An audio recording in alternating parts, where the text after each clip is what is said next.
Tutorials by Andrew Buckle. In this tutorial I'm just going to show you how you can use type to create some very interesting designs with the art history brush. Now, first thing to do, I'm just going to add some type. Now, first thing I'm just going to do is just going to go for this magic and just drag that out there. So once you've actually got your first bit of type, I'm just going to flatten that image. So now what I can do is just go over history and I can say new snapshot. So I can just save a snapshot of that. So it's just magic has been saved. Just see it up there, magic in the history. Now I can just undo that, don't want that at that point, and I can put another word, desert. And I'm going to change the colour, so I'm not going to go with that colour, but I'll go with yellow. And I can move that maybe to a different position, and then a layer and flatten image. And again, go over here, new snapshot. Now what I can do then, I'm just going to go back up there, I want to remove that. I'm just going to add some type. So I'm just going to just quickly type, and I'm not going to go with that, I'm just going to go with, say, blue this time.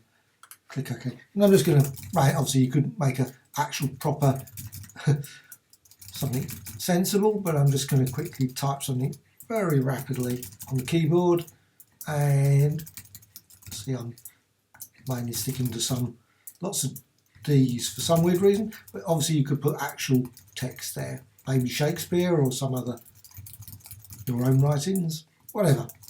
Now once you've actually done that, again, okay, and layer, flatten image, and or maybe apply effects and do things like that, up to you. I'm just going to go there to a new snapshot. So right, so it's all been done. Just going to now go edit and fill. I want to remove all that, don't want that anymore. Now I've got these snapshots here.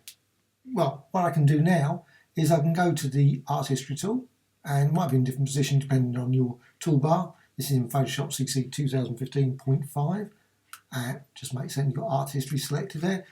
You've got various settings over here in the brush panel, colour dynamics, go for purity, I've set it quite high, up to you. Obviously you make more colourful designs just by using that, as well as a little bit of shape, size, jitter there. Now I've got there, and I'm not going to use that one, I'm just going to use default ones. I'm just going to go back to 4, just a very, very, very small, but you can of course use your own brushes to create some more interesting things, so stars or Art Nouveau designs.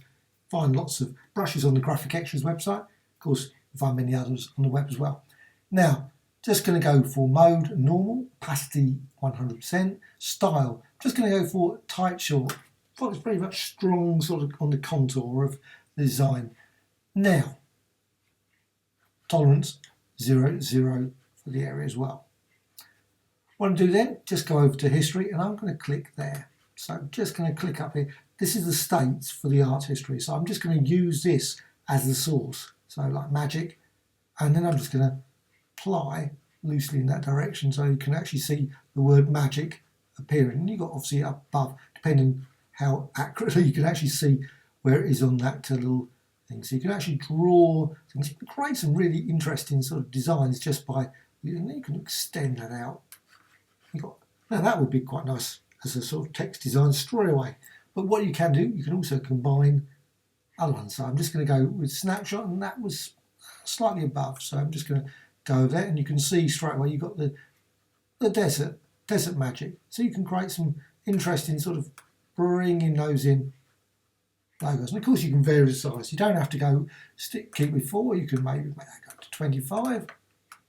And you can just see you can make it slightly bigger there. So again, go back down to there. Right, now I've actually got some other text as well, because I actually created this up. Now this is one thing you don't do, but it doesn't matter too much, because you can just go back down there and you're back to the same state. Didn't mean to click there. What I want to click is there. That's the key thing. Always just remember to click down the side, this little thing. Fortunately, because of the colours, you can hardly see the little button there, but there is a button there. Just click that, and then you can apply the type. And you can just see, you can see what you can do. Obviously I've got all the way around there, it's all, so you can actually, instead of just create a very localized effect. So instead of like a standard plugin where you might have it all over, you can actually just say, I just want it there. So the text, and I can just add all around, just around the edges of there. And there you've got very, very quickly an interesting sort of text effect. You can of course apply effects. You don't have to stop there. You can maybe Gaussian all there, or stylized oil paint. I love oil paint, so I'm just going to click there, and you can see straight away that. But you can go back and say, I might want to make that a bit stronger. So again, select the button there, and then go over the desert bit there. So you can just add. So of course, what you can do, you can just go down there and again add, maybe make that a bit more sharper if you want to bring that back in again. Of course, you don't actually have to keep the image. You can also apply other things, transformations. So, or image in this case, because it's obviously a thing. So just go 180. So turn it around, and you've still got that selected. So just going to go up there and then add desert again. So you get sort of interesting sort of maybe reflections or rotation effects with transformations, and again more around there. Go down there and you can add the type back in again, just like that. So overlay multiple times. Now, of course, you've got some blending modes as well, so you can actually change those dark and lighten as well. Other options there. Right, so that's it. Quick way of creating some very interesting type effects using art history, and of course you can extend it far more by adding many more snapshots with different type, maybe other backgrounds as well, and then blending all those into the design as well. Hope you found this of interest. Thank you much.